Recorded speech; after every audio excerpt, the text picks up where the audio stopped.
irmãos e minhas irmãs, bom dia. Que Deus abençoe a sua vida, a sua casa e a sua família em nome de Jesus. Hoje, logo mais 18 horas, 6 da tarde, vamos ter o nosso drive-in com a celebração da Santa Ceia do Senhor, para aqueles que estão impossibilitados de participarem presencialmente dos cultos, assim como temos feito já há alguns meses, né? Quanto tempo, né, gente? Quanto tempo nós estamos vencendo nos últimos dias, tempos difíceis e complicados, mas estamos com o nosso coração agradecido ao nosso Deus por tudo aquilo que Ele tem feito nas nossas vidas. Hoje vamos acolher irmãos, a comunhão da igreja, a nossa membresia. Vamos celebrar o aniversário do reverendo Davidson, minha gente, olha aí. Vou começar outra vez. Vamos celebrar o aniversário do reverendo Davidson, minha gente. Olha, gostei, hein? Fico meio intimidado, né? Pode ou não pode? Pode ou não pode? Pode, gente, pode. Reverendo Davidson fez aniversário dia 13, e todos os anos nós celebramos com muita alegria o aniversário dele. Para quem já está na igreja há mais tempo, sabe como. Para quem não está na igreja há muito tempo, que não sabe como, saberá hoje, após a bênção apostólica, tá bom? Então, para quem está acompanhando a gente de casa, é o seguinte, já vão terminar, vão dar a bênção apostólica, vão cantar amém quíntuplo, vamos nos assentar, e aí você continue conectado com a gente, que vai ser a hora da nossa homenagem, a nossa gratidão a Deus pela vida do Rev. Davidson, se é que você me entende. Quero dizer para os queridos irmãos que em 2006, quando Deus colocou a inserir no meu coração o desejo de plantar uma igreja, e foi algo que Deus fez, em 2007, quando nós iniciamos, eu tive uma relação muito próxima com uma instituição que hoje é celebrada e é conhecida no mundo inteiro, chamada City to City. À época tinha outro nome. E naquela ocasião eu conheci vários pastores influentes e importantes para a minha vida, que influenciaram e que continuam a influenciar a minha vida, dada o seu comprometimento com a obra, a maneira espiritual e técnica de trabalhar na obra do Senhor para que o reino de Deus avance. De lá para cá, pela graça de Deus, muitas foram as oportunidades de aprendizado, encontros, treinamentos, testemunhos, congressos, conferências e, sobretudo, a bênção de saber a direção de Deus para uma caminhada de uma igreja saudável, de uma igreja conectada à cidade, uma igreja centrada no Evangelho, pregando a palavra de Deus para as nossas vidas. Hoje, nós temos aqui a alegria, a honra de acolher um desses pastores que eu conheci, com quem eu tive a oportunidade de conviver presencialmente durante algum tempo, em algumas oportunidades, mas ainda que à distância poder receber a influência dele, que tem um ministério muito especial. Deus o levou a plantar uma igreja em Recife, na nossa querida Recife, uma cidade impactante, muito importante, e que se tornou a igreja uma referência para a cidade como um todo. Mas Deus achou que o tempo dele no Recife já havia encerrado e o levou para Miami, onde ele pôde iniciar um trabalho de revitalização de uma igreja, e Deus o abençoou grandemente, ele pôde desenvolver essa obra lá, e essa obra dessa igreja foi se multiplicando, e hoje, pela graça de Deus, além de estar dia a dia no campo, e tendo um cuidado pastoral com a sua igreja, com a sua equipe, com o seu time, Deus tem dado a ele a bênção e a responsabilidade de ser diretor da City to City em Miami. Ele está conosco no Brasil durante alguns dias, vai estar com a gente amanhã numa reunião específica, mas hoje está aqui para ministrar a palavra de Deus para o coração da gente. Vamos receber com muita alegria, gratidão a Deus pela vida do nosso querido reverendo Felipe Assis, que é quem vai trazer a palavra de Deus para o coração da gente hoje. Felipe, você está na sua igreja, como disse anteriormente a você é parte dessa história, a sua amizade, a sua influência, o seu ministério tem sido muito valioso e muito importante para a minha vida e assim para a nossa igreja. Que Deus te abençoe em nome de Jesus. Obrigado. Pastor Everaldo, obrigado pelas palavras carinhosas. É um prazer estar aqui com vocês. E quando eu entrei na igreja, né, palco, luz, tudo preto, eu me lembrei que da minha igreja, porque a Crossbridge lá em Miami também é assim. Hoje em Miami somos uma igreja multi-site, temos 5 sites na cidade, temos 7 cultos, acho que 7 cultos em inglês, um em mandarim e um culto em espanhol. Então, se vocês vierem a visitar Miami, que Existe uma conexão natural, eu acredito, do Rio de Janeiro com a cidade de Miami. Passem lá na Crossbridge Miami, vai no site crossbridgefamily.com, e aí você vai encontrar as mais informações da igreja. Estamos no Instagram, estamos em tudo que é lugar, tá bom? Prazer estar aqui com vocês.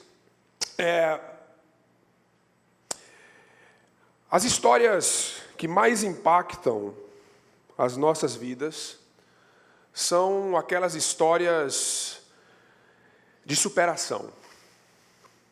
As histórias que ficam na nossa lembrança, que nos inspiram, são histórias de virada. Jogos de futebol. Times que estavam perdendo de goleada, que viraram o jogo. Seu time. Aquele jogo jamais você esquece. Fica na memória. A vitória é mais saborosa, ela é mais doce, quando é uma vitória por virada.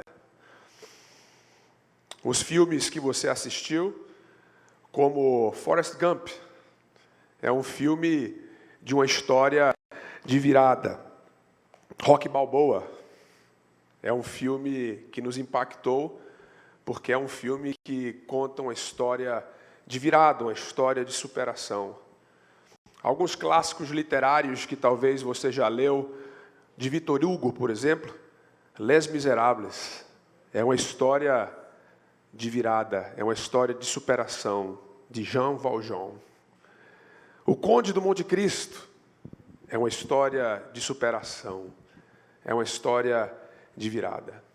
E quando você vai na Bíblia, na Palavra de Deus, você encontra histórias de superação, histórias de virada, histórias que nos inspiram, histórias que nos motivam no dia a dia, como a história de José, que foi ao Egito, vendido como escravo, e acaba se tornando o segundo homem mais importante da nação mais poderosa dos seus dias, a nação do Egito. Você tem a história de Davi. Davi, que era o último filho de uma família do campo, mas que foi ungido a ser rei de Israel.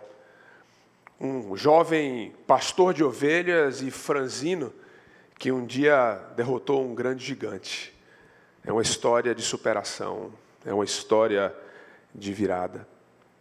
A minha história, como talvez a sua história, tem sido uma história de virada, uma história de superação. O JR falou um pouquinho a respeito da minha história.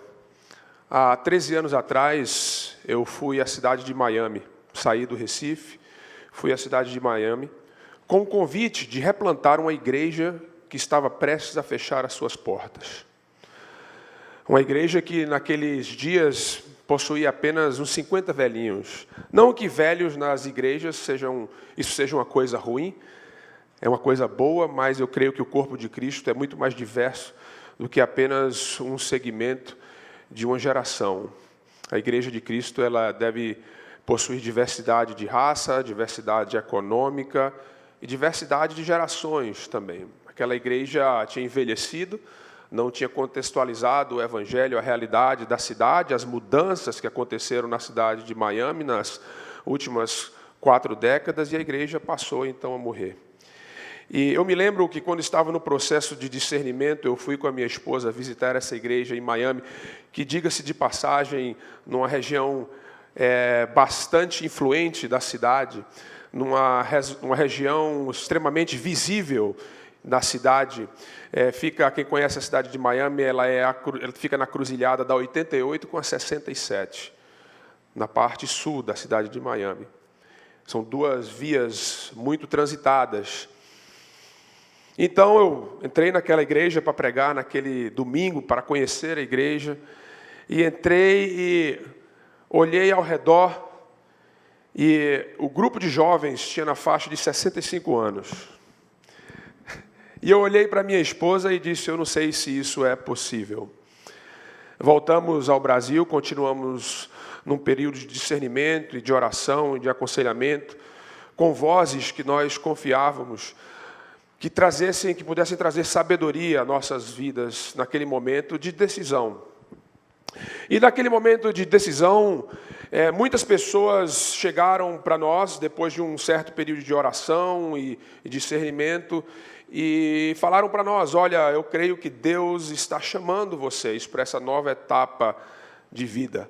Eu creio que Deus está abrindo uma porta e uma oportunidade de ministério e trabalho para vocês em outro contexto. A minha esposa, ela é americana, nascida e criada na Carolina do Norte, e eu fui criado entre as duas culturas. Com 1 ano de idade, fui aos Estados Unidos, fiquei lá até a 4ª série. Fui alfabetizado em inglês antes de ser alfabetizado em português, inclusive.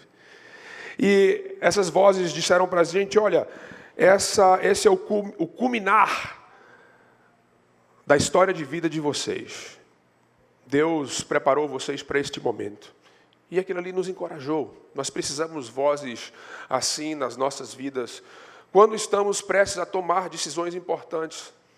Mas também tivemos vozes de pessoas que eram muito próximas da gente, que chegaram para a gente e disseram assim: olha, não vai dar certo. Esse tipo de coisa nunca deu certo. Você vai chegar numa igreja de uma população velha, que já esteve lá há décadas, que controla a forma que a igreja funciona. É por isso que a igreja está nesse estado. Eles vão te mastigar e vão te cuspir fora, e você vai querer voltar para casa, voltar para o Brasil, e não vai ter mais igreja, e não vai ter mais campo. Você vai sair de casa para um outro país e vai falhar. E, obviamente, essas palavras, principalmente de pessoas próximas da gente, que deveriam nos motivar, que deveriam nos encorajar, machucou, doeu, porque queremos a aprovação e o amor daqueles que são próximos a nós. E então passamos agora por uma fase, nesse discernimento nosso, de angústias, de preocupação. E foi nesse momento da nossa vida que Deus me trouxe a lembrança do texto que nós vamos ler hoje pela manhã. Eu queria falar para vocês hoje sobre a esperança do renovo. Através desse texto, Deus ele renovou as minhas esperanças. E falou para mim: olha, Felipe, é um risco, mas é possível. É possível. E eu sei que muitos de vocês estão passando por um período talvez semelhante na vida, porque essa pandemia colocou as coisas de cabeça para baixo na sua vida, quer seja a vida familiar, quer seja a sua vida profissional. E você está no momento agora que você tem que tomar decisões importantes. E você talvez esteja desmotivado nesse momento. Você está pensando: não vai dar certo. Você está pensando: talvez esse é o fim da linha. E eu quero dizer para você hoje pela manhã que existe a esperança, que é possível, por causa desse texto. Romanos 8, verso 10 e 11. Leiam comigo.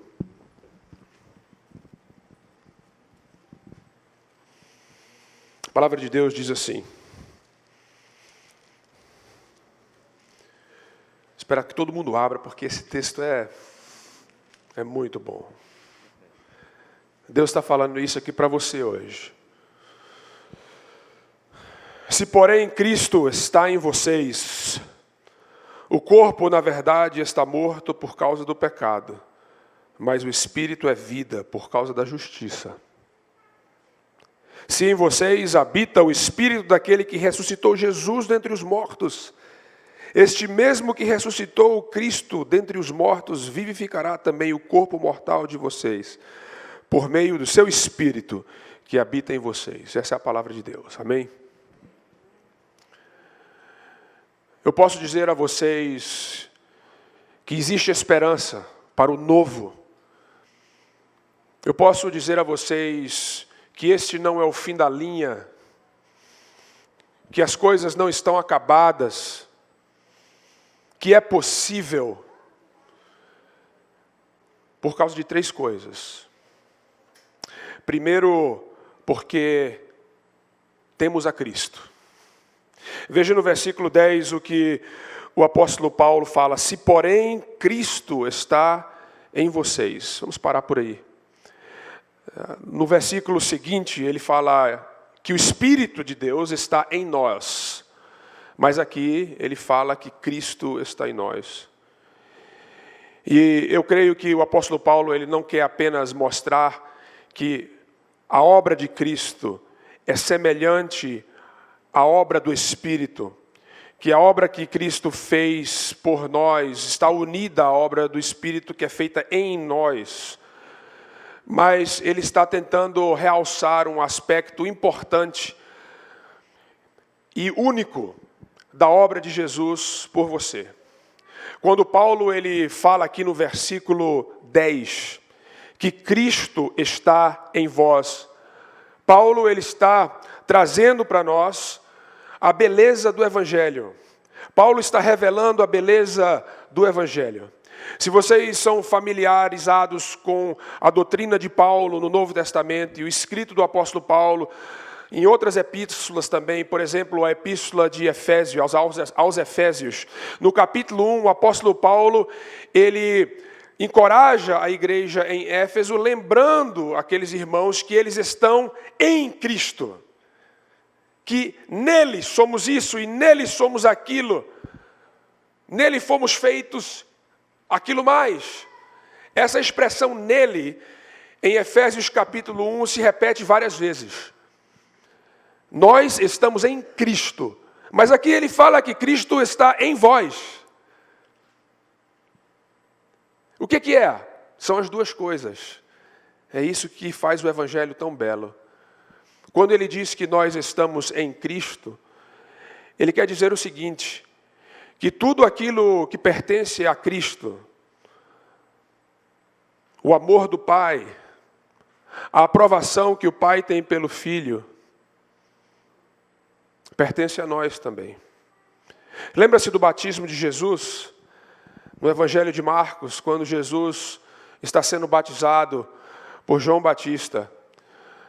O texto diz que Jesus ouve uma voz que vem do céu ao ponto que o Espírito Santo desce sobre si, numa forma de uma pomba, e essa voz diz o seguinte: este é o meu Filho amado, em quem eu tenho prazer. Por intermédio da fé, nós nos apropriamos daquilo que é de Cristo. E nós temos parte agora dessa vida que pertence a Cristo. E por conta disso nós somos adotados à família de Deus. Nós podemos ser chamados agora filhos e filhas. E todo o amor que o Pai tem pelo Filho, Ele agora tem por nós. E da forma com que o Pai enxerga o Filho, Ele agora também nos enxerga. Apesar de você ser pecador, apesar de eu ser um pecador, apesar de termos limitações e imperfeições nas nossas vidas, quando o Pai olha para ti, Ele te olha através de uma lente que se chama Cristo e Ele te vê de forma perfeita.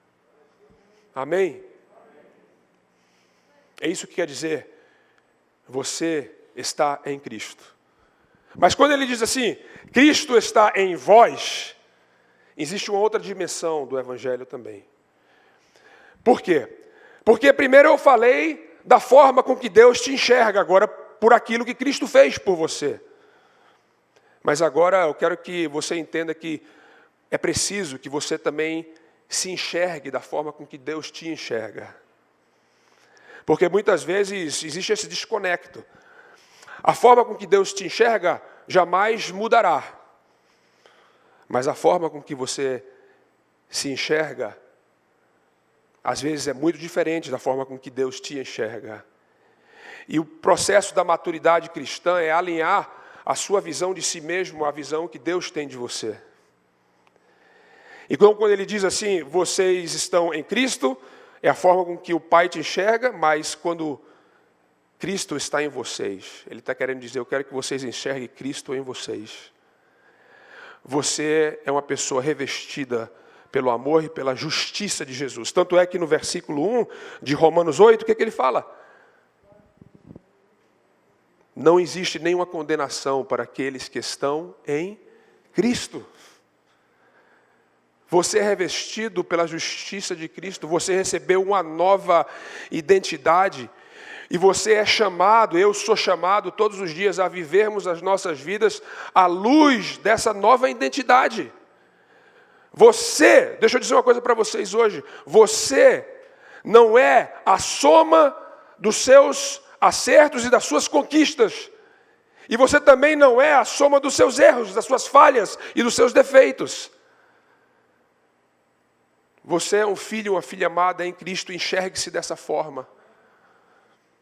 O seu valor não pertence à opinião dos outros, não vem da opinião dos outros, não vem dos diplomas que estão afixados às suas paredes. O seu valor não vem do número de seguidores que você possui no Instagram.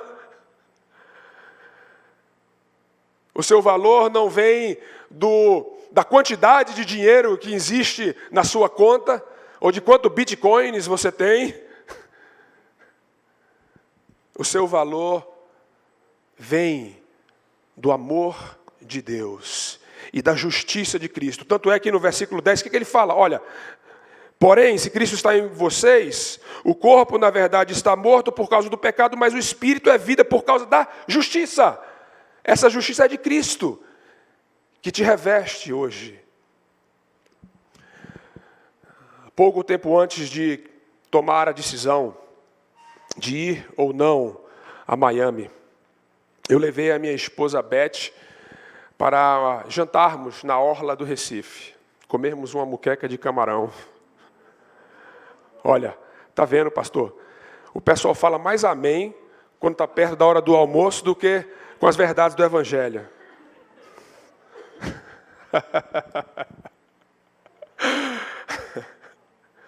É isso que Paulo fala, o Deus do ventre, né? Então, nesse jantar, nós estávamos conversando sobre os nossos planos, nossos projetos. Colocamos novamente em pauta a decisão que haveríamos de tomar. E Deus me colocou uma pergunta na minha mente, que eu compartilhei com ela naquele momento. Eu falei assim, Beth, se Deus levar a gente para Miami, e de fato a gente falhar, não der certo, a gente quebrar a cara, estaria tudo bem com você se isso acontecesse? E minha esposa, que é uma mulher muito mais sábia do que eu sou, ela é uma terapeuta cristã, ela parou, abaixou a cabeça, deu uma garfada no camarão, preso ao prato ainda, e levantou a sua face a mim, olhou nos meus olhos e disse, se Deus quiser glorificar-se a si mesmo com as nossas falhas e a nossa derrota, que Ele seja glorificado. Eu estou em paz com a falha. Eu estou em paz com o não dar certo. Eu disse, eu também então. Então vamos embora. Vende tudo, prepara as malas, fala para as meninas que nós vamos. Quando você entende que Cristo está em você, que a sua nova imagem, a identidade de Cristo que está te revestindo, quando você entende que a coisa mais importante é o amor de Deus que Ele tem por você, que aprovação nenhuma de homem se compara à aprovação que você tem pela pessoa mais importante do universo, você, quando falha, você fica triste, mas não é algo devastante, porque você ainda tem a coisa mais importante, a coisa mais preciosa. Porque você consegue encontrar o seu valor, você não perde a sua autoestima nem o seu valor, porque ela não está enraizada nas coisas desta terra, que estão sujeitos à ação da traça e do ferrugem, mas que está enraizada no coração do Pai por você. É possível, porque temos a Cristo. Mas é possível também porque temos o seu Espírito. No verso 11, que é um dos versos mais bonitos que eu creio da palavra de Deus, o apóstolo Paulo diz aqui, vamos ler novamente. Se em vocês habita o Espírito daquele que ressuscitou Jesus dentre os mortos, este mesmo Espírito que ressuscitou Cristo dentre os mortos, vivificará também o corpo mortal de vocês, por meio do seu Espírito que habita em vocês. Você já parou para pensar na profundidade e a dimensão da verdade que o apóstolo Paulo nos traz nesse verso 11? Ele diz o seguinte, que naquela madrugada de domingo, há 2000 anos atrás, o corpo de Jesus jazia numa sepultura na Palestina. E que, em um certo momento daquela madrugada, o Espírito Santo de Deus, ele enche aquela tumba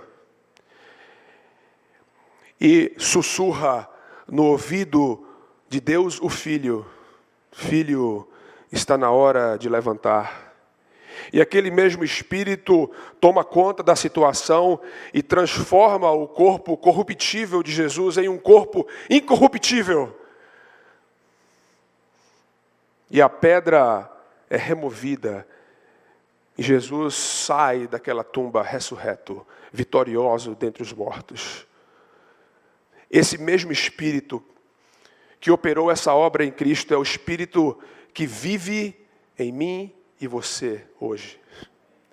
É o mesmo Espírito que está pairando neste ambiente hoje.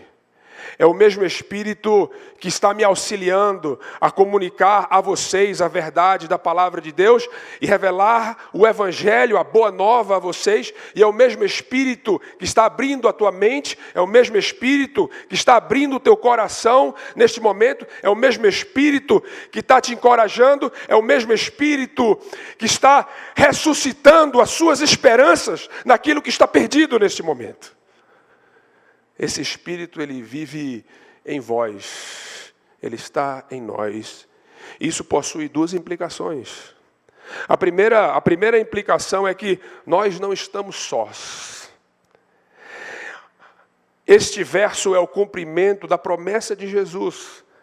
Quando Jesus está prestes a ir à cruz, ele fala aos seus discípulos: eu não vos deixarei só.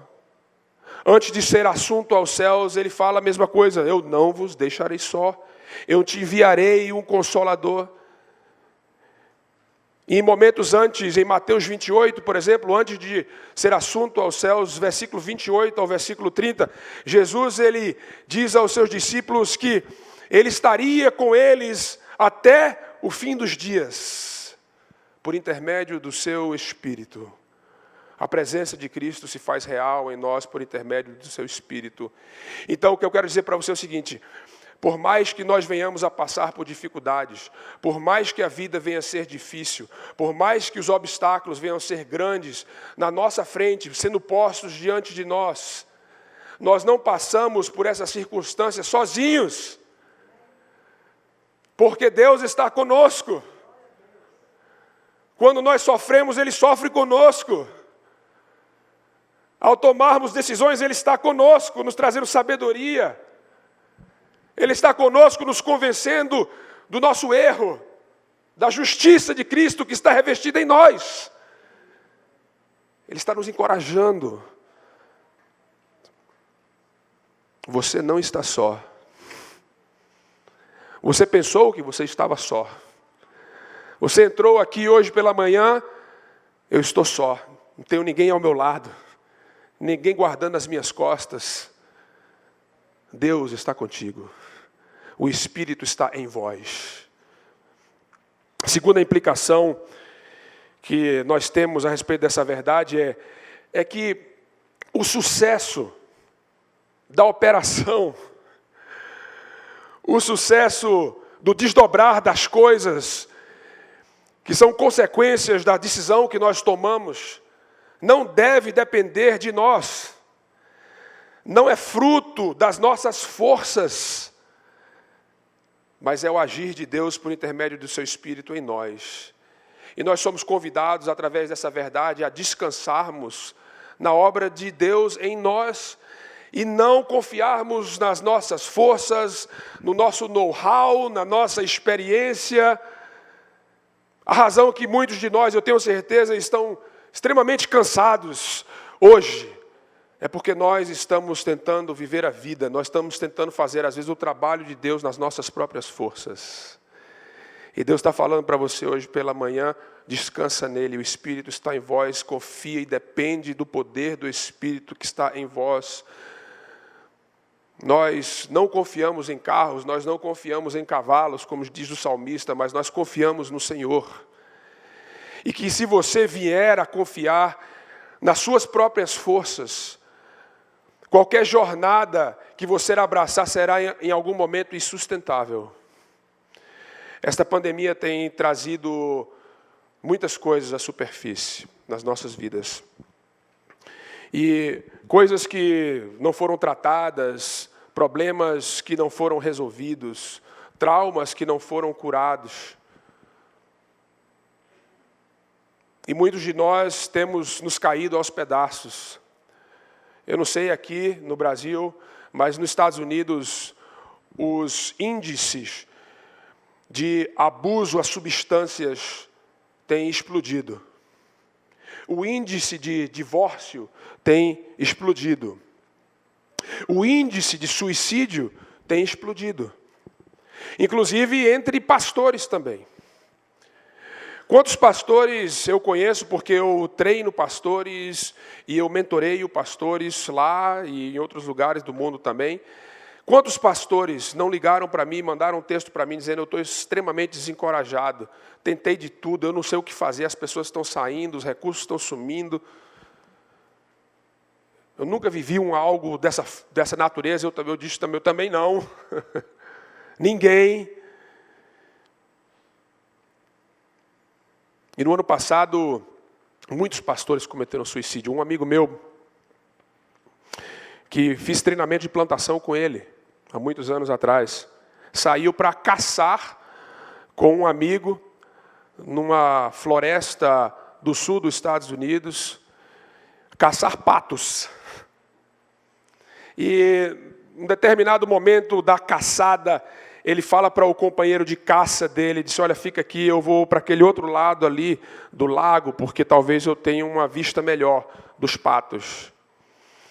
E ele sai, e cerca de 10 minutos depois, o seu amigo escuta um estupim muito alto. E ele vai ao local, pensando que ele tinha acertado um grupo de patos com a 12, e quando ele chega lá, esse meu amigo havia explodido a sua cabeça com a 12. E deixou uma carta no seu bolso, que depois foi retirada, em que ele, em muitas palavras, dizia: eu não aguento mais. Eu não aguento mais o peso, eu não aguento mais a carga. Essa carga não foi dada para que ele viesse a carregar. Essa carga não foi dada para que você viesse a carregar. Jesus convida você, por intermédio do seu Espírito, para carregar essa carga que te pesa, que te esmaga hoje. Nós somos chamados a viver no poder do Espírito, não no nosso poder. Como é que você busca e se enche do Espírito para que você possa viver a vida no poder do Espírito? Essa é uma pergunta muito importante.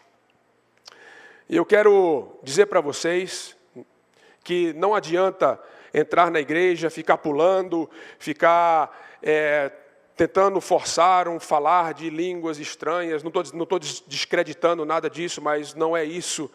Não é subir a um monte e jejuar, 2 dias à noite, não é isso. Veja, algumas dessas atividades são importantes, mas não é assim que você se enche do Espírito. Como é que você se enche do Espírito? Se lembrando da verdade, da primeira coisa que eu falei, que você é amada, que você é perdoada, que a sua vida agora tem um novo propósito e que existe esperança para o futuro.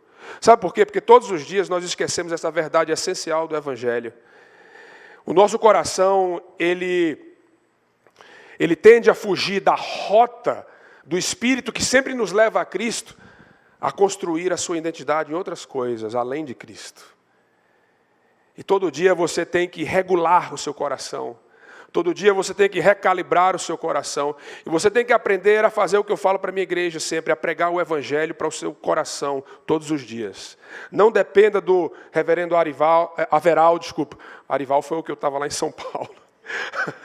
O Averal, o JR, não dependam do dom da pregação dele, domingo após domingo, que vem te lembrar das verdades do Evangelho. Você tem que fazer isso por si mesmo. Não é suficiente essa lembrança uma vez por semana no domingo. E o que eu falo para as pessoas da minha igreja? É o seguinte, começa o dia assim, vou dar uma sugestão bem prática para vocês. Quando vocês acordarem, saírem da cama, fale para si mesmo, no caminho da cozinha ou do banheiro ou qualquer que seja, eu sou amado, eu fui perdoado, a minha vida não é dirigida mais por culpa nem por condenação, a minha vida tem um novo propósito, e existe esperança. Existe esperança. Por quê? Por causa da promessa, a última coisa que nós vamos ver aqui. Existe uma promessa. É possível não apenas porque temos a Cristo, é possível não apenas porque temos o Espírito Santo de Deus, mas porque em Cristo e no seu Espírito existe uma promessa para nós. A parte B do versículo 11 diz o seguinte: esse mesmo que ressuscitou Cristo dentre os mortos, vivificará também o corpo mortal de vocês. Ele coloca algo que haverá de acontecer no futuro, vivificará. O apóstolo Paulo aqui, ele está lembrando os cristãos da cidade de Roma da esperança da ressurreição. É isso que ele está falando. Ele está falando que hoje vivemos num momento da história em que Cristo começou a sua obra de redenção, mas que Ele não concluiu, Ele não terminou ainda essa obra. Os nossos espíritos, como ele diz no versículo 10, foram vivificados, restaurados pela justiça de Cristo, mas os nossos corpos ainda permanecem mortais. As coisas nesse mundo ainda permanecem caídas. Mas um dia Jesus retornará, Ele restaurará tudo aquilo que foi afetado pela queda. Então a vida do cristão deve ser vivida com a esperança do futuro, que a restauração agora é verídica, é real, que o poder do futuro hoje está disponível no presente para nós, mas que ainda existe muito mais no futuro, que o melhor ainda está por vir. A nossa vida deve ser sempre vivida nessa perspectiva. Eu tenho um professor, eu chamo até hoje ele de professor, porque qualquer dúvida que eu tenho, eu ligo para ele. E eu me lembro que uma vez ele me contou uma história, a sua esposa morreu de câncer, e ele fala para nós essa história de, enquanto a sua esposa estava morrendo de câncer, ela estava passando por um período de quimioterapia, já no final da sua vida, tinha perdido a metade do seu peso, estava numa cama, cheia de seringas e fios ligados a sacos, de químicos pendurados à sua volta. Ele diz que após um longo dia de trabalho, ele chega em casa e ele entra no quarto da sua esposa, que está sendo assistida por 2 enfermeiras. E ele pergunta à sua esposa: querida, como é que você está? Apenas homens insensíveis fariam esse tipo de pergunta. Nós faríamos esse tipo de pergunta. A esposa lá, cheia de seringa, na cama, sofrendo. Como é que você está? E ele fala, muito mais crente do que eu, me disse: meu querido, nada que a ressurreição não venha curar. Deixa eu confessar um segredo para vocês aqui. Eu gosto de assistir as séries do Netflix, gosto de ler romances também, mas eu sempre começo com o último capítulo.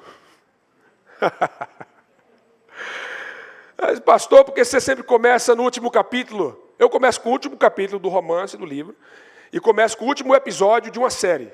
Quando dizem para mim, olha, assiste aquela série lá do Netflix, eu já vou para o último episódio. Mas por que você faz isso? Eu disse, porque eu quero evitar as emoções no meio do caminho.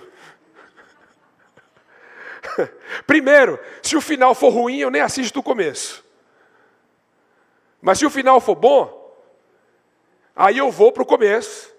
Porque eu digo assim, eu tenho 4 filhas, tenho 5 igrejas para pastorear, a minha vida é cheia de emoções, não preciso mais de emoções, vou morrer de um ataque cardíaco. Então eu assisto logo o final e vou para o começo depois.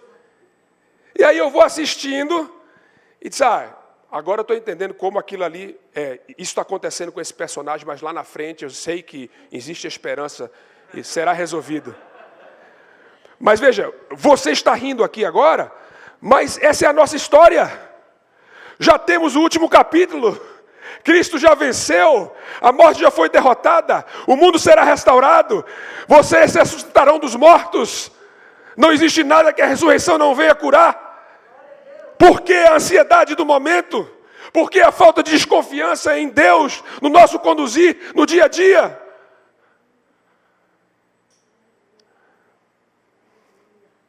Esses dias de incerteza que você está passando, Deus está te preparando para algo muito grande. E aqui eu estou na fronteira do presbiterianismo e do pentecostalismo.